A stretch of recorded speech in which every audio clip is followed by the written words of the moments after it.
Welcome to Life Transformation Radio. This show is all about life transformations and our journey from where we were to why we are doing what we are doing today.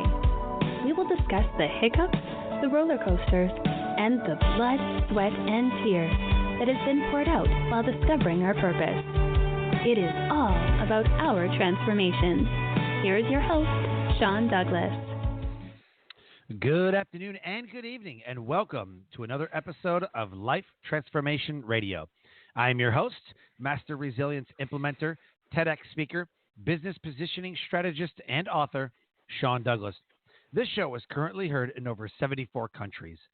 So whether it's your first time joining us or you've been listening to us for some time, I want to thank you to those who are listening from around the world. Life Transformation Radio is all about our transformation. Here is where we tell the stories of why we're doing what we're doing. We highlight that transformational moment that changed our lives and how we use this to then transform others and elevate their lives as well. You can listen to us live right here on the Blog Talk Radio Network Tuesday through Friday at 5:30 p.m. Eastern Time. Join us in our Facebook community, Life Transformation Radio Community, and you can interact with the guests and other listeners of the show, and you can ask questions. I ask that you subscribe wherever it is that you listen to podcasts. Please subscribe. And if you want to leave us a rating or review, we'd really appreciate that as well. You can hear us on Apple Podcasts, Stitcher, Spreaker, Spotify, TuneIn, Player FM, Radio Public, Overcast, CastBox, the Himalaya app, the Google Play Music app. Basically, wherever you listen to shows, you can find us here at Life Transformation Radio. On the show, I bring on entrepreneurs, speakers, business owners, coaches, other podcasters and authors, and amazing people who are impacting the world around them. And my guest today does exactly that. If you have any questions for any of the guests that I bring on the show during our live program, you can call us up at 657-383-1109. Again, the number is 657-383-1109. And with that, please help me welcome to the show my guest for today, Tracey Thompson. Tracey, welcome to Life Transformation Radio. Thank you so much, Sean, for having me. I'm so excited to be here today. I'm super excited as well because not only do I have an amazing guest, but like 5 minutes before the show, my wife gave me some gummy worms. It's the simple pleasures in life, really. Life is complete. Life is complete. I have gummy worms and an amazing guest for the next hour. So I love what you're doing, love your story, and I'm excited to have you on the show. And today's episode is titled The Yes Method with speaker and entrepreneur Tracey Thompson. She is a speaker, a business consultant, a conscious entrepreneur, and co-owner of Femme Empire and creator of Business, Health, Body, Wealth, Conscious Conversations That Convert, and the Yes Method. Tracey's passion and life purpose came into clear focus after her brush with death in the form of stage 3 cancer 6 years ago. She walked away from conventional medicine, her prior career, and life as she knew it, and embarked on an epic journey of self-empowered healing and spiritual awakening. Tracey said yes to her inner yes within 6 months, healed herself with no chemo, no radiation. Now, she teaches entrepreneurs and leaders globally how to harness the power of their own yes journey to make a bigger impact and difference in the world. Her website is La Femme Empire, LAFEMME Empire, La Femme Empire. Go to her Facebook group, La Femme Empire Yes to Millions. It's right there in the show notes. Connect with her. She is absolutely fabulous at what she is doing. And wow, Tracey, after reading that, I think I already know the answer to this, but I want to ask you, what is your why? Why do you do what you do? Yes. Well, why? Why indeed? It's an interesting thing when we have our life, a bomb dropped in the middle of our life, and this massive disruption gives us a unique opportunity to look at everything differently. And one thing that my whole cancer journey taught me was that if we're not truly being authentic and congruent with our passion, with our true purpose here on this earth, we feel it. And if we ignore it for long enough, life finds a way to kick us in the what, right?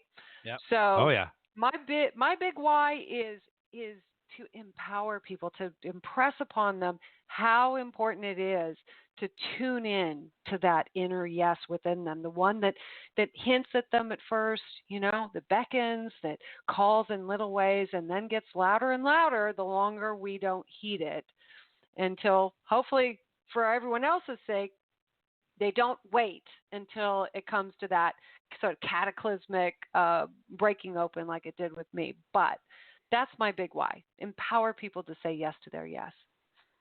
Oh, 100%. Let's talk some serious business. Yes. How hard was it to convince the doctors to really tell people, like, I healed myself, I didn't need chemo and I didn't need radiation? Because that's what we're always told. Oh man, you got to start chemo right away. Oh, you got to start, this, that, and the other. And I'm going to bring up a friend of mine and what he told me here in a minute. But I really want to dive into, how hard it is to convince people that, listen, I didn't do chemo. I didn't do any radiation. Yes, yes, yes. Well, I will say this. I didn't know anybody. At the time when I was diagnosed, I didn't know anyone who had ever, said no to their doctors. Right. My family, I was not brought up that way. I wasn't in that community. I really didn't know anyone. I just had this feeling within me that as soon as I got the diagnosis and they told me what the prognosis was, or what they wanted to do, put me through really barbaric levels of radiation. It was head and neck cancer, so shooting radiation. Wow. I used to call it the spray and pray mission, right? Just go in there and blast everything and hope they got it. And chemo was just crazy to me, and I really felt within me that I knew there was another way. It was a better way for me. So for me, it was more about me saying yes to the part of myself that knew that this wasn't the right way for me, and that there was something else, that there was something more. So, to tie into that yes, right? There always is that inner yes within us. The problem is we don't tend to tune into. We don't tend to listen to it. We hand over we hand over those big decisions in our health and our life in many cases to authorities like doctors. So was it hard? I think I would say the most difficult part of that for me was just owning my own yes first. Once I did that, then the conversations and making the decisions were much easier. But that's the hardest part, frankly. Oh yeah. I have a friend who is in the healthcare industry. And he told me he had told me some stories about people who said no chemo, whatever. And he's not like a nurse or a doctor or whatever. He's just in the industry. And he's a health coach and some other things that he does. And I asked him, because he was telling me about cancers and this, that, because I was going to have a cancer guest on. And he's like, man, I'm going to tell you what. And here's what he tells me. And I was like, what? My mom has been a nurse for like 30 years. So I ran it by my mom, and she goes, seems plausible. Yeah, absolutely. It seems plausible. As a matter of fact, I mean, I can't dispute it. So, yeah, absolutely. Here's what he tells me. You get diagnosed with cancer. The cancer is a tumor. Your body encapsulates and insulates that cancer so that it does not spread. Your body fights it. Right. By the form of a tumor. So you can do one of two things.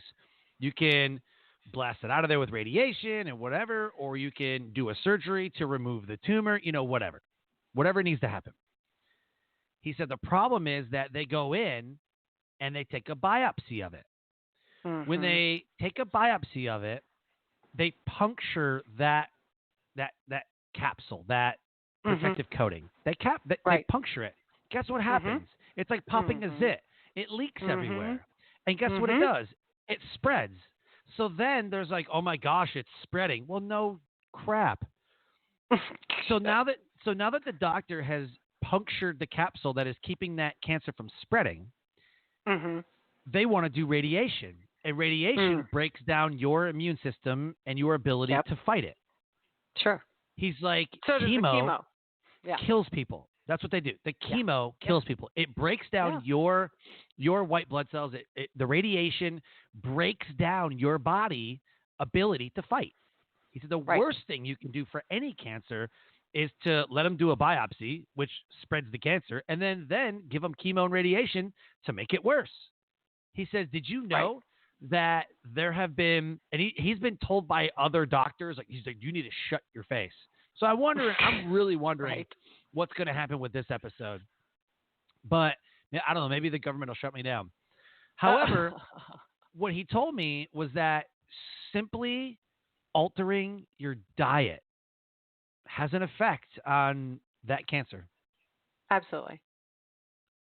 Yes. Yes. That's what I wanted to say. It's called epigenetics. The field of epigenetics is where it's going. And this is how I healed myself. I dove in headfirst, gave myself what I felt was like the equivalent of a PhD in alternative medicine, and certainly knew enough about conventional oncology to be terrified of that industry. And I'll just be very blunt. The more I knew, the more disgusted I was. If you follow the money, it's a crazy business. Most people don't realize just how much money is made on chemotherapy alone. It is a profit center. A profit center. That's where they make their money. So for me, diving into this whole world, this whole notion of epigenetics, and I promise you, this actually does tie in to the whole entrepreneurial aspect of what it is I'm doing and why I work with entrepreneurs and other thought leaders and emerging change agents out there, because epigenetics is the study and the science and the medicine of changing the gene expression, the way that genes express outside the environment, outside of the gene that influences. So food, as an example, is one of those influences. It's one of the epigenetic influences that turns on or turns off certain genes. So absolutely, food as medicine really matters. So that's one of the things that I did right off the bat, was radically change my diet to stop eating for the purposes that we so often eat and shifting it to more mindfully using food as medicine. And so that was the very first thing I did. But that certainly wasn't the only thing. That was just one of the factors that goes into, there's so many ways to heal one's self of cancer, as an example, that most people have absolutely no clue about. I didn't know that there were hundreds of ways to cure yourself. So, it was an exciting, interesting time. Understanding that I had that much power. How cool is that? Yeah. This show is all about that moment. Yeah. That moment that changed us. That moment that defines us. The moment that transformed our entire life, redirected our steps, shifted our focus, and put us on the path to what we're doing today. Yeah. So I want to get into that moment. Was it the moment that the doctor told you had cancer? Was it the moment after? Give us that transformational moment, your moment, your thoughts, feelings, beliefs. What was that transformational moment for you? Yes. Well, for me, it's very, very clear. In fact, I'm writing a book currently about it called "Cancer is the Answer to All the Wrong Questions." Oh boy. So, yeah, right. The moment for me was not when I got the diagnosis, although that was a moment, certainly, and it was a pivotal moment. What most people assume that one feels when you get that kind of news is dread, sadness, fear. Those are the typical assumed emotions, right? However, where I was in my life, at the point that I had a 13-year-old daughter who was going through a lot of her own stuff, single mother of elderly parents who just stopped driving. So I was taking them everywhere, caregiving my parents and my 13-year-old daughter on my own, and relaunching my career. I just finished my second business degree, trying to, climb the ladder, make a more of myself, so to speak, by playing by all of the conventional rules, right? Doing what I was told I was supposed to do. But I was stressed out of my freaking mind. I was so, the wrong questions, as I related to this, the title of my book, the wrong questions I was asking of the universe, of myself was, when is it going to be my chance for a break? When is this all going to end? When's the stress, the pressure, right, that was caving in on me? When am I going to get a break? What's it going to take for me to get a break? And guess what the answer was, right? Cancer. So once I had that it was official, I hung up the phone and I didn't feel fear. I didn't feel all the array of emotions most people would think. What I felt was relief. I hung up the phone and said, thank God, there's an out for me. I actually could opt out right now and nobody would blame me. And that's when I realized, holy crap, I've got to change things. I can't live like this. This is not living, right? And from that point, it was a moment a few weeks after that where I was laying on my bathroom floor. I'm not sure why epiphanies seem to happen on the bathroom floor, but I was laying on the bathroom floor, right, with the door locked because it seems like the only privacy I had, and I'm going through the stuff, and at the time I learned about tapping, EFT, right, tapping, and I'm tapping, and I'm tapping, and I just start asking these questions, what am I going to do? How am I going to choose all of it? Like, what am I going to do with my life? Do I even want to keep going, truthfully? And I kind of heard the proverbial voice, if you will, this internal voice that said, you're going to have to face the really hard questions. If you want to come out the other side, a different person, not live this same life, then we got to go into the dark. And I said, okay, I'm willing to do that. And this guidance, this voice sort of guided me through this and said, what if? Let's play the game. What if? You got to go there. What if it gets worse? What if you lose your daughter? What if you lose control? What if it doesn't get better? Right? What if you can't make money anymore? What if, right? And I mean, it's a terrible game to play. It is. It's a terrible, but you know what? It was so necessary because that holding on, that part that says, I'm too afraid to look at what if. That part was what was holding me back. And so I went down that path, and I got to the bottom, and it was me alone, dying in the street, in the gutter by myself, with no family, with nothing.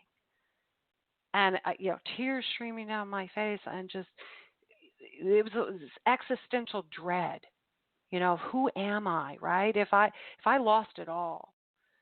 And at that moment, the same sort of presence and voice said, if all that happened, would you still be you?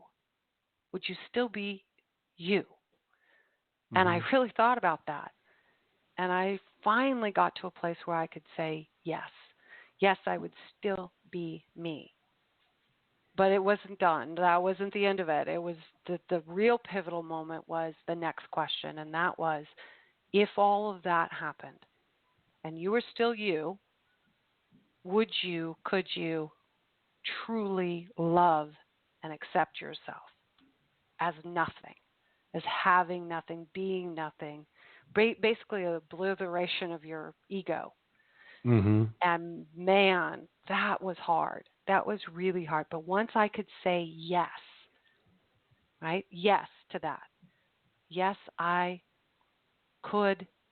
would still love myself and accept myself. That was the moment. That was the moment that everything changed. Everything broke open. I felt this liberation, this radical shift, an opening that I had never felt before, a sense of freedom that it's almost indescribable to be free of every shackle of no fear anymore, no fear of the worst thing that could happen, no fear of your own value, knowing that you will still be you and that you could still love yourself. You're bulletproof then, that nothing can Yep. touch you, right? That's the ultimate yes. And so I got up. That's the voice said, okay, get up then. Get up and start living your life as if you really, truly are that yes. Don't just say it. Don't just pay lip service to it. Be that yes, the you that you know you're meant to be, right? And so that became my mission. I got up off that floor and I said, okay, everything's going to change. And that's when I knew there was no way I was going back. There was no way I was doing radiation, chemo. I didn't know what I was going to do, but I did know I wasn't going to do that. And after that, a series of miracles broke open. I'm telling you, nothing short of miraculous things started to occur in my life because I submitted myself every day to that yes. That was my whole goal every day, is to be true and authentic and aligned with that yes. So that's when it shifted. That's amazing. Yeah. Wow. I try to live my life by saying yes and figuring it out. That's how I live my life, by saying yes and figuring it out. Yes, and.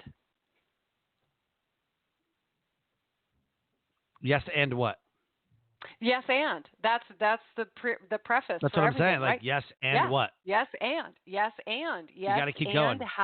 Exactly. Yes, and what does this mean? Yes, and how do I figure it out? Yes, and if you say yes, and in front of everything, right, you're going to be open to so much more. So we are so quick to say yes, but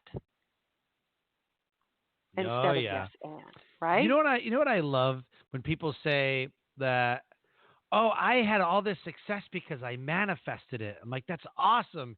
You sat in your room and just think stuff up. That's what you do. You just think stuff up, and all of a sudden it appears like a magic genie. That's awesome. Yes. I just think shit up. What they fail to realize is that you had to take action on it, right? Like there's the and part. You're missing the and part. I honestly don't believe that someone sat in the room and said, I'm going to do this. For example, I put on Facebook, I will deliver a TEDx talk in the year of 2017. Right. Actually, matter of fact, I said in 3 years. And then I said, screw that. I'm not waiting 3 years. I want it now. I said on social media, I was like, I declare today, that I will deliver a TEDx talk in 2017. It was like spring of 2017. You know what I did? I went and found all the TEDx events that I could, and I applied for them. Yep. And I got a TEDx event. I was like, the law of attraction works, my friends. You have to do the work. Because I said it would happen. Boom. You know what people told me? It's like, oh my gosh, that's so great. You thought it and it came true. No. I took action and it came true. That's the difference. Nobody in the history, I would challenge anybody. I would love to meet a person who sat there one day and says, I'm going to be a millionaire, and continued their life in the same state that they said that in. They didn't grow. They didn't regress. They literally stayed in the same mentality and in the same state Yep. and they became a millionaire. I would love to meet a person that didn't Well, grow or change in some way. that's exactly what I my whole point was, that you have to be your yes. In order to be your yes, you have to Yes. act accordingly, right? So part of being means that you get up and you act as if someone who is that. So yeah, if you're going to be the person, be the speaker that that does a TEDx talk, then you act in accordance. And a person who's going to do a TED talk, does research, for example. So yeah, absolutely. I went and changed my diet, radically changed my diet. Now, did I know for absolute sure that that was going to be the one thing that was going to heal me? Of course not. But I acted as if, right? Yep. Oh, oh my gosh. I firmly believe that you should act how you want to be received and perceived. If you are in corporate and you just get hired, you should be acting like a leader. Of course, learning and everything else, but you should be in the mentality of acting like a leader. If you are middle management, you need to be acting like upper management. Not like I'm the boss and like bossing people around, but you need to have that mentality of you are training your replacement. I talk about leadership all the time, especially in the military. Do you know how many people won't teach somebody else because of the fear of losing their job? Right. Nobody. Yeah. Like, are you honestly going to sit here and tell me?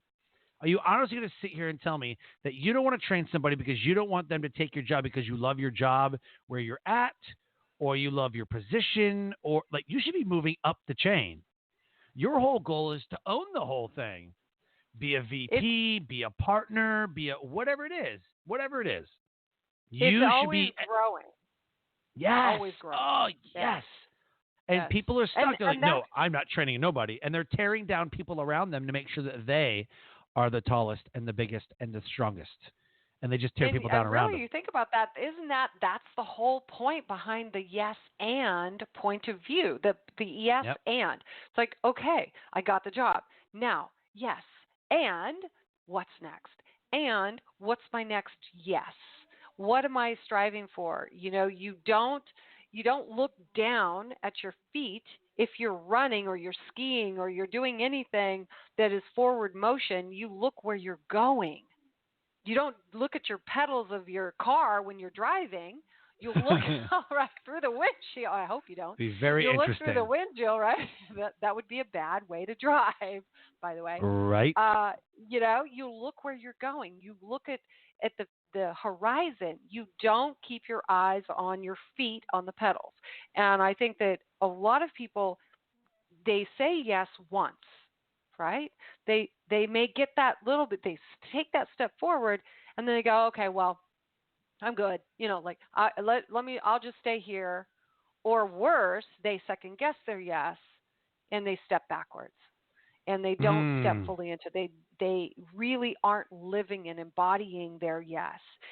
Or worse, they start paying lip service to it, and these hollow yeses that aren't really, they're for show, right? It's like cotton candy, it sounds good, tastes good, but it doesn't have any substance. And I think at the base, it's about fear. It's about and that's what that whole journey was for me, was I had to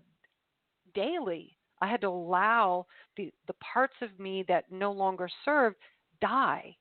It's like small sort of micro versions of death. I mean, people say, did you have a near-death experience? I'm like, that whole process was a, quote, near-death experience. Every day was a micro death and a micro birth at the same time, right? 100%. Yeah.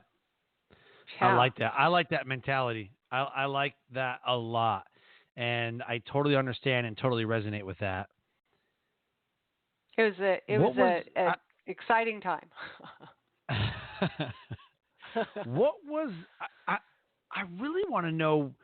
The doctors must have been appalled and flabbergasted. Same thing. Wait, it's gone. You're cancer free. You're gone. Like, they had to have been shocked.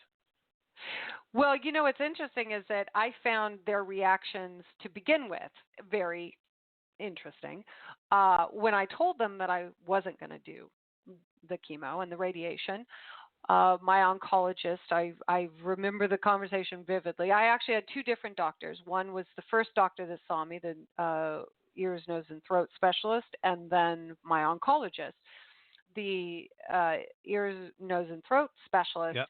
He took that really personally. I mean, he flipped out. He was like, what? His eyes got really big. He looked terrified. I'd never seen anything like it. I mean, even my own family wasn't as freaked out. He just flipped it. He's, oh no. You can't do that. You don't understand. You clearly don't know what you're talking about. And I laid it all out for. I had done my research. I told it. Yep. I had more research probably than he did on the topic. And I said, don't make any mistake. I'm not making this a purely emotional decision. This is an educated choice on my part, and I know exactly what I'm doing and why I'm doing it.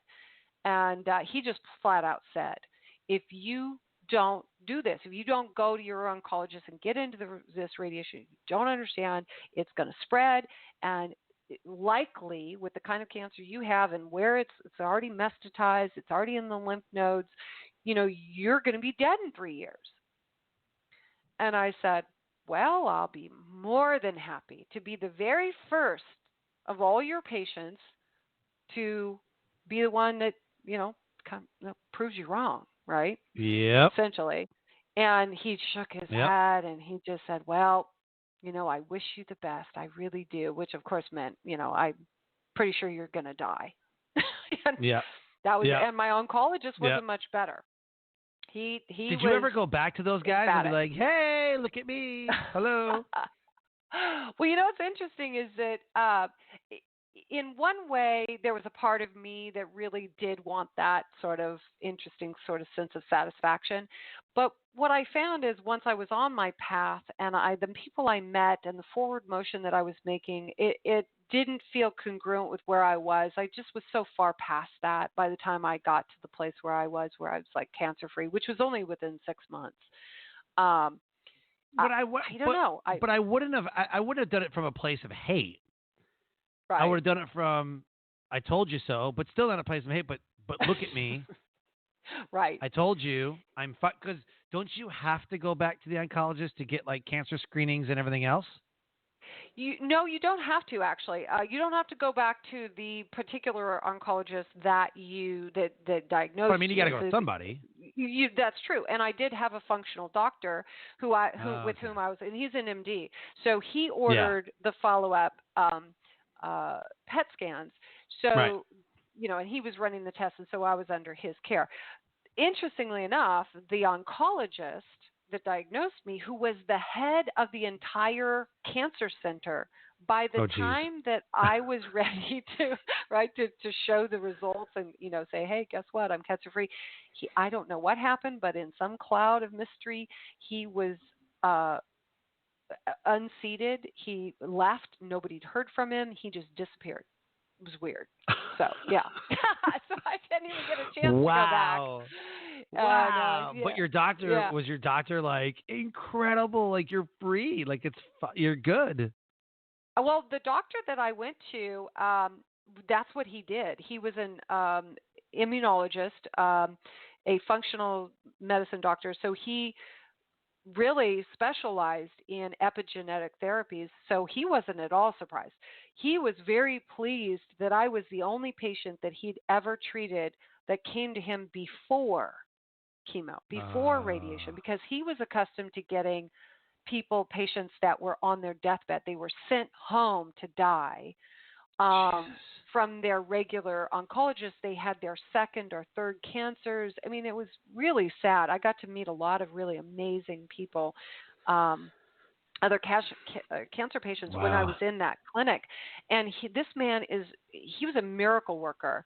But what I think that the common thread, the difference between those people with cancer and the cancer patients in the oncology ward, one of the distinctions is that these people would come in and they all had smiles on their faces, and they were all embracing and loving themselves and life and one another, and there was so much hope. In fact, that was the name of the cancer center, is the Center for Hope, Medical Center for Hope. That was Oh, the wow. pervasive, right, feeling. You didn't have this heavy, feeling when you walked in there. It was uplifting, and everybody was communing with one another, not commiserating over Right. the perils of losing their hair and the horrible side effects and how they vomited that morning. It wasn't like that. It was really, truly this uplifting community, and that's when I really got this vision for the future of what I wanted to do with my work in the world. That Mhm. inspired me, right? The seeing these people be so positive and uplifted and believing in themselves and loving their lives. That it was very clear to me that the war on cancer is the problem. We, when you wage war against Mhm. a part of yourself, what do? We craft weapons of mass self-destruction like chemo and Mhm. radiation. And unfortunately, that's what we call medicine in our traditional, Western culture these days. And I think it's very indicative and very reflective of how we as a collective consciousness, we need to shift this. We'll stop warring against Mhm. ourselves and against one another and start loving ourselves, as an example, back into health and wholeness. And that's what I mean with when I say, your inner yes. There's a yes that doesn't require that you wage war against yourself, right? Mhm. Yeah. I love it. Hmm. Oh, that's awesome. The Hmm. listeners listening right now, if you're joining us live Tuesday through Tuesday through Friday at 5:30 p.m. Eastern Time, call us up 657-383-1109. Give us your thoughts. Ask a question to Tracey or myself. And again, the number is 657-383-1109. We had a friend, her name is Casey Swartz, and she had breast cancer back in Mm. 2013. She had been Mm. diagnosed with breast cancer mid 20s. And Mhm. so double mastectomy, she got radiation, the whole treatment, like everything. And she had said, Mm. cancer will kill me. I just don't know which one. Mm. Like that's Oh, crazy. That's oh like no. that's like nuts, right? Mm. So 2013, she's good to go. 2015, not so much. 2015, she Mm. gets cancer again.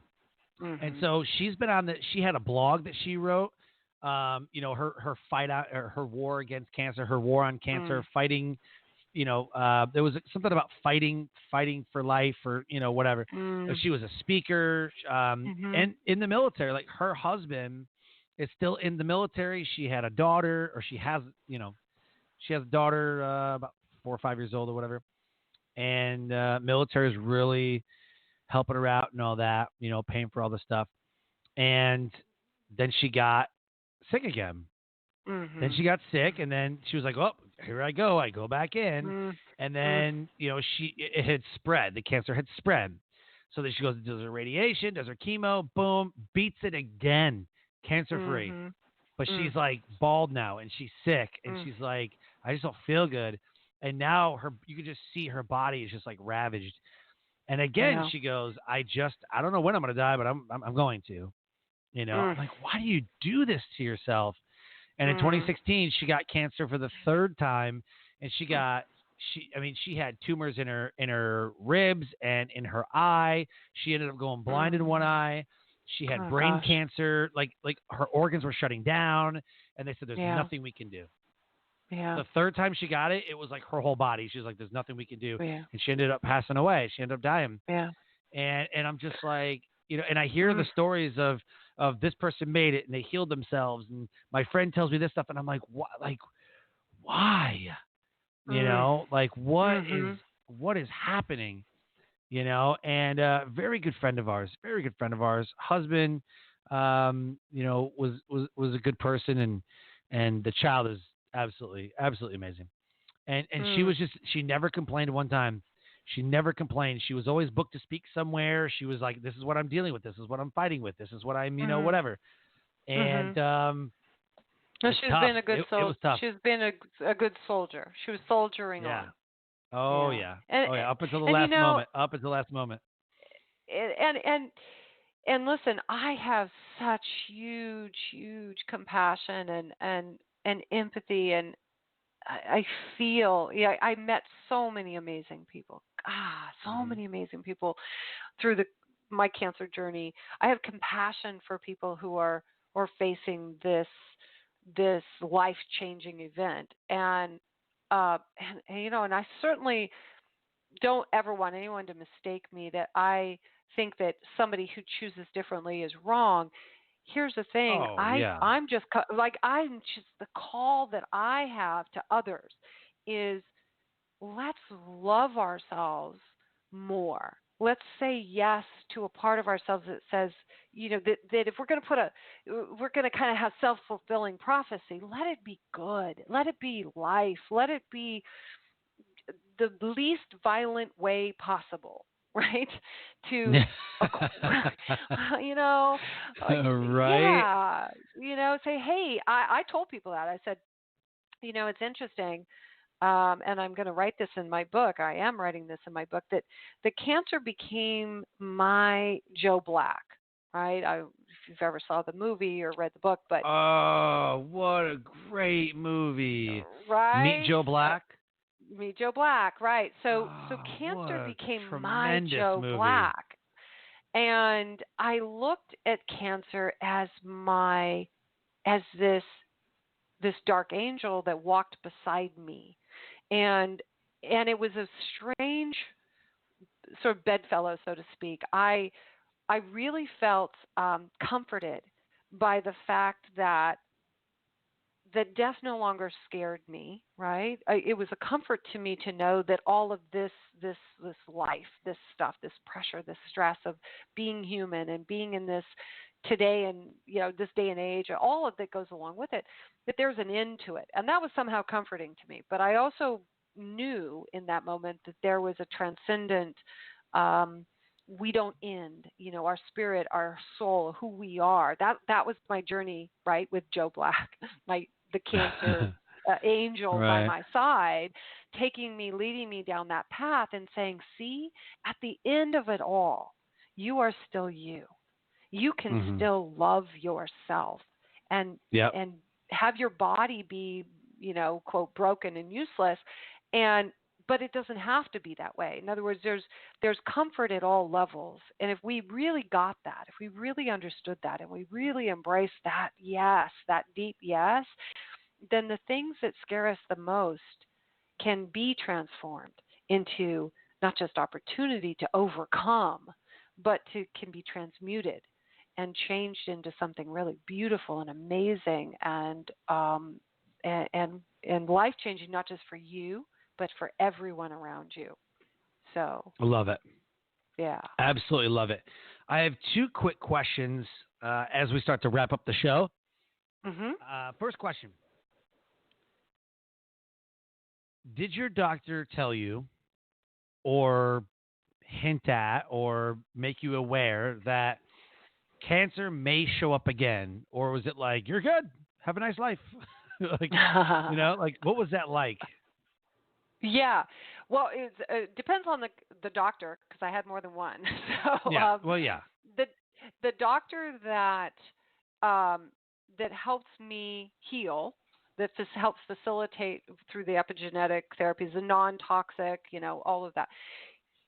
All he said to me was, once I got my final test results, is he said, Tracey, he just handed me the paper and said, here's your life. Right? This is it. This is yours. Oh. It's yours. So I'm not here to tell you anything. I'm not a fortune teller. I'm not a predictor of anything. It is yours to do with what you choose. And you've Hmm. chosen life, obviously. Um, so be well.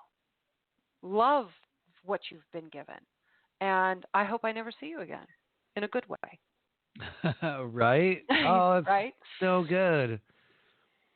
So, Oh, that's so yeah. good. I love it.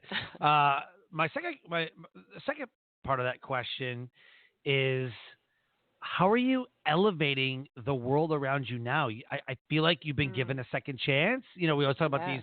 these gifts and this, that, and the other, whatever. I feel like, you know, you were given that chance, that second, whatever, the second chance. So how do you Yeah. elevate the world around you using your why and using Mm. your transformational moment? Mhm. Well, I would say that the easiest answer to that is how I'm elevating. I choose every day to empower the people that I come in contact with, not just my clients, which of course are near and dear and to my heart, but the people that I come in contact with, to empower them to dig deeper within themselves for that Hmm. power, the power that resides within them. That, call it your God power, your higher self, whatever, right? Um, that is our all of our each of our divine rights. And if they could just get that just a little bit more, if by me helping them in some form or fashion, whether it's getting their work out in the world, which is why I Hmm. work with entrepreneurs, um, Yep. delivering their medicine in the world, right? Their message, elevating someone else. That's how I, like a ripple effect. My goal is to affect 1 billion lives, right? And so yes to millions was the first iteration. Now it's yes to billions, right? Yeah. That's how I elevate. And I do that with one person at a time. And if they can empower themselves just that little bit more and then have that paid forward, then I'm doing right by this second chance. I love it. Hmm. Oh, that's amazing. Very cool. I want to give you a moment to shamelessly plug your programs, products, services, how they can get a hold of you, whatever it is that you want the audience to know and to do. Shamelessly plug. Go. Awesome. Well, right now, my partner and my business partner and I, Angela Giles, who's amazing and I adore. She's my other La Femme, right? In La Femme Empire, we we've had a lot of growth and iterations in our business. Um, Bottom line is, we love working with entrepreneurs, conscious entrepreneurs, small business owners, to help them grow their business, to increase their influence specifically, whether that be online, digitally, increasing their sales through being more persuasive in what I call the conscious conversation that converts. Um, or just being, putting themselves out there, digitally marketing themselves.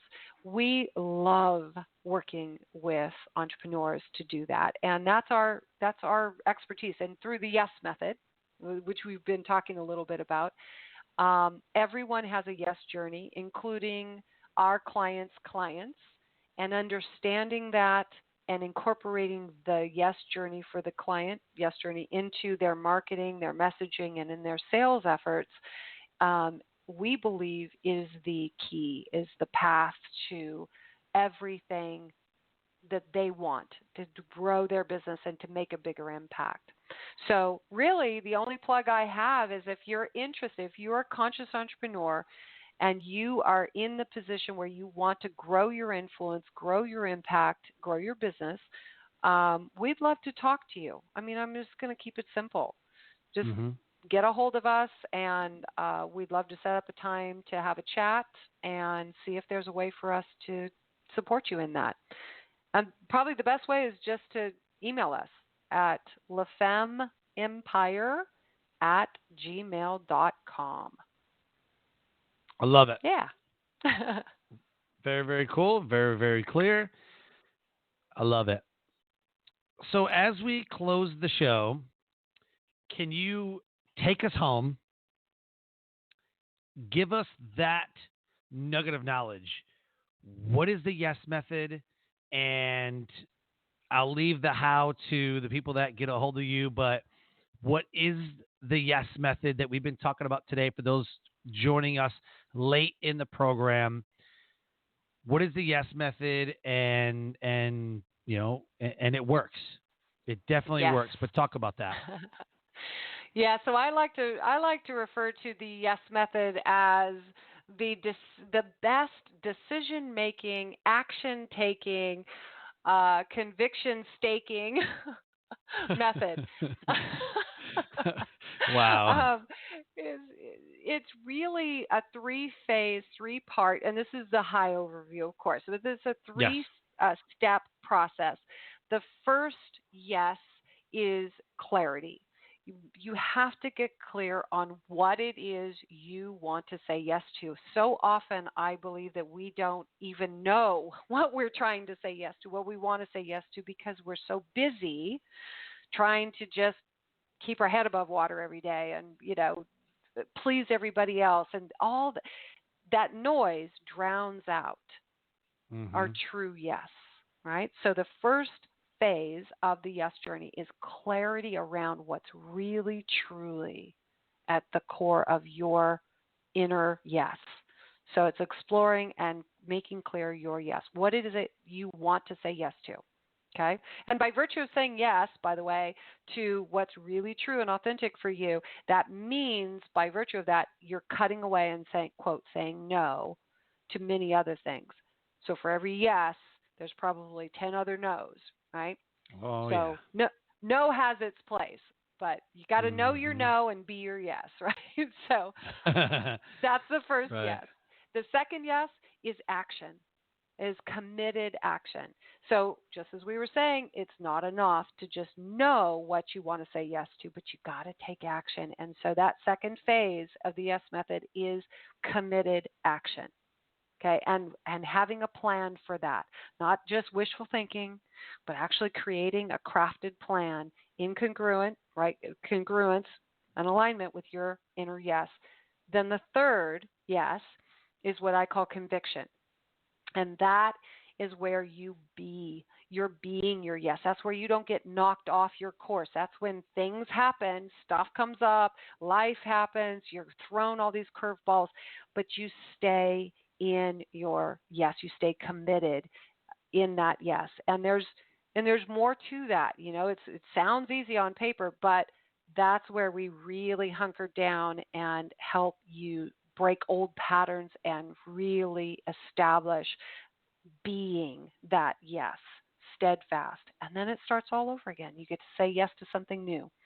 So that's the core of the yes method. And then we, of course, for entrepreneurs, we apply that yes journey to your clients and what that looks like for them. And that's how we work with entrepreneurs. So that's it as in a nutshell. That is very cool. And thank you so much for sharing that. It's going to help Yeah. somebody for sure. For sure, it's going to help somebody. I know it helped you Yes. and continues to pay dividends for those that you help. So, Absolutely. Tracey, I want to thank you so much for telling your story. I want to thank you so much for the amazing conversation that we had and your journey moving forward, without a doubt, is one of saying yes and figuring it out and being that person who decided to take their life differently than the ones who have made the decision for the chemo and other stuff, but have chosen to change in light of insurmountable odds. And for that, Yes. I applaud you, and I absolutely wish you the best. Thank you so much. Thank you so much, Sean. And I really, really appreciate and thank you for the work that you do and bringing so many amazing people together. And I believe that together we rise. So thank you. Oh, 100%. Absolutely. Hmm. Jim Rohn said a rising tide lifts all ships, and I That's firmly right. and wholeheartedly believe that.